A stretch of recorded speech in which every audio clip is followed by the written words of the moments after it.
ভাদ মাহ বুলিলেই শংকৰী দৰ্শন আৰু আধ্যাত্মিকতাৰ প্ৰতীক নামঘৰবোৰ নাম প্ৰসংগৰে মুখৰিত হৈ পৰে। বিশেষকৈ শ্ৰীমন্ত শংকৰদেৱৰ আদৰ্শ অনুকৰণ কৰা নামঘৰবোৰ ভক্তিৰসত বুৰ যায়। তেনে এক অসমৰ ঐতিহ্যমণ্ডিত নামঘৰ হৈছে গোলাঘাটৰ শ্ৰী শ্ৰী আঠখেলীয়া নামঘৰ। প্ৰথমে ৰাতিপুৱাই আমি আহিলোঁ আৰু ধূপ চাকি লৈ আমি সোমাই গ'লোঁ নামঘৰ ভাগলৈ।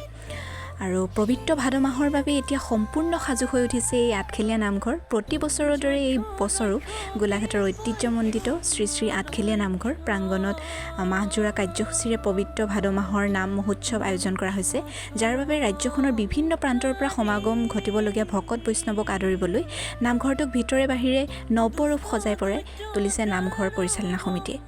শেষত মাহ প্ৰসাদ খাই আমি ঘৰলৈ বুলি বিদায় মাগিলোঁ। ইয়াত নতুনকৈ আপোনালোকে চেলফি পইণ্ট বুলিও ক'ব পাৰে, আই লাভ আঠখেলীয়া, আপোনালোকে ফটো মাৰিব পাৰিব। Bye bye.